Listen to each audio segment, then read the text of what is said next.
Assalamualaikum warahmatullahi wabarakatuh. Perkenalkan, nama saya Guntur Pramana Putra dengan NIM 10620033. Di sini saya akan menjelaskan gambar yang sudah saya gambar pada skelet dental anatomi.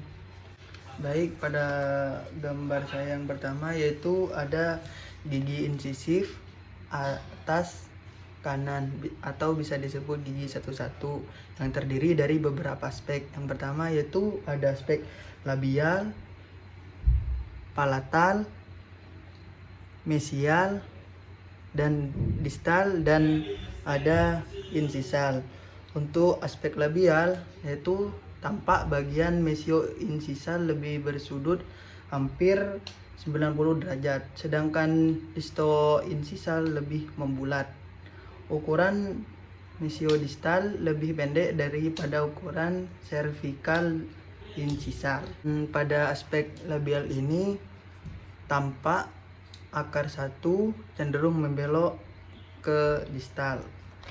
Dan untuk yang kedua yaitu ada aspek lingual yang memiliki dua marginal right, yaitu yang pertama mesial marginal right dan distal marginal right.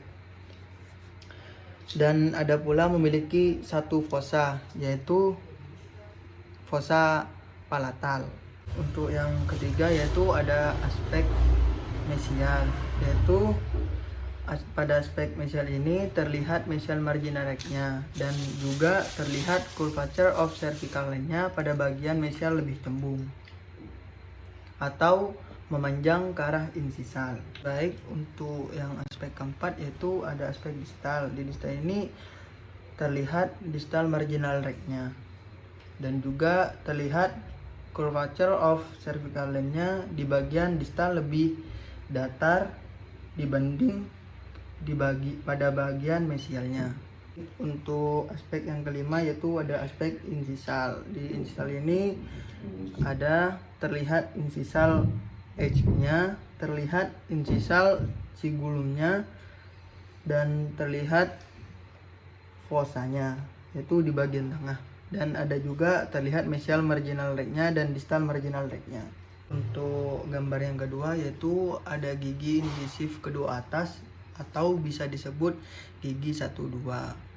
Di gigi incisif kedua yaitu merupakan gigi kedua kiri dan kanan garis tengah atau median line, berbentuk seperti paku runcing bulat dan juga berbentuk lebih kecil dari incisif satu atas, dan memiliki satu akar penampang akar hampir bundar tetapi lebih langsing dari incisif satu atas. Untuk gigi 12 ini ada juga beberapa aspek, yaitu yang pertama aspek labial, palatal, mesial, distal, dan insisal.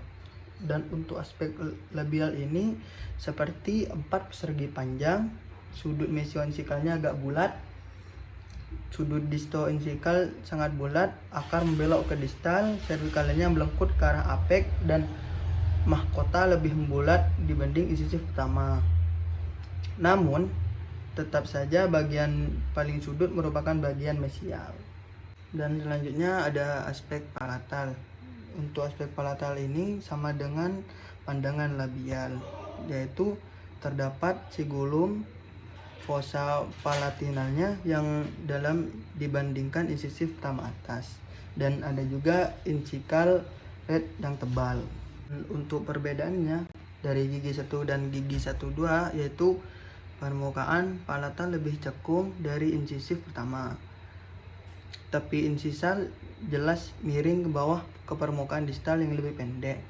Cingulum di palatal sering menutupi lubang foramen casium incisif. Mesial marginal right-nya, distal marginal right, dan cingulum tidak terlalu berkembang seperti pada incisif pertama atas, dan memiliki akar tunggal, runcing, apek, inklinasi, dan ke distal. Pada aspek mesial ini, untuk mesialnya seperti segitiga. Clavicle line-nya melengkung ke arah insikal, dan garis servikalnya tidak beraturan pada permukaan mesial. Dan selanjutnya ada aspek distal, seperti pandangan mesial, tetapi cervical line-nya melengkung ke arah injikal tidak sedalam sisi mesial.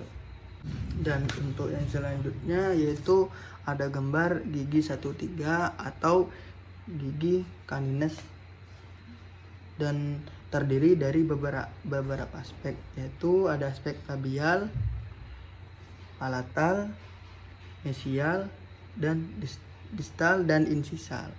Untuk yang selanjutnya ada gigi 13 atau gigi canines atas. Gigi canines adalah gigi ketiga dari garis tengah dan satu-satunya gigi di rahang yang mempunyai satu cups. Koronanya adalah korona yang terpanjang di dalam. Pada umumnya gigi ini adalah gigi terakhir yang akan tanggal. Kadang kala masih di rahang sesudah gigi lainnya hilang. Untuk di gigi canines ini ada beberapa aspek juga, yaitu yang pertama labial, yang kedua palatal, yang ketiga mesial, yang keempat distal, dan yang kelima yaitu ada insisal. Untuk aspek yang pertama yaitu ada aspek labial. Kurva yang dibentuk oleh garis servikal ini lebih sempit daripada gigi 11 karena akarnya lebih panjang dari permukaan ini. Akarnya panjang, meruncing, dan biasanya melengkung ke arah distal. Pada aspek palatal, permukaan ini sebaliknya dari permukaan labial, yaitu ada cingulum, terus ridge marginal right, dan ridge transversal atau palatal mengecil ke ujung cups. Untuk aspek yang selanjutnya itu ada aspek mesial. Permukaan ini seperti bentuk gigi canines, hanya agak cembung. Untuk koronanya meruncing dari curve labial dan palatal ke ujung caps.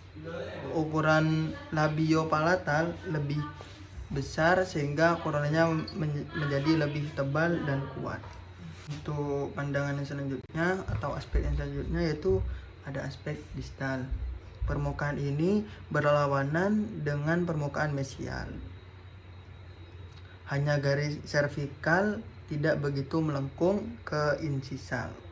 Untuk yang selanjutnya yaitu ada aspek labial. Pada aspek labial ini terdapat groove labialnya terdiri dari beberapa garis lengkung. Untuk yang pertama ada garis lengkung mesipalatal dan distal palatal. Untuk garis yang menunjukkan ujung cups dan lereng instal terletak labial dari pusat. Ujung cups terletak pada garis yang membagi garis lengkung labial. Perbedaan antara gigi canines atas dan canines bawah.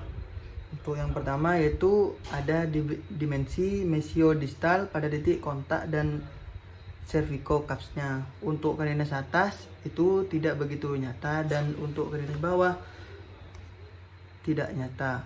Dan untuk bentuknya, untuk canines atas lebih bulat dan untuk canines bawah lebih panjang.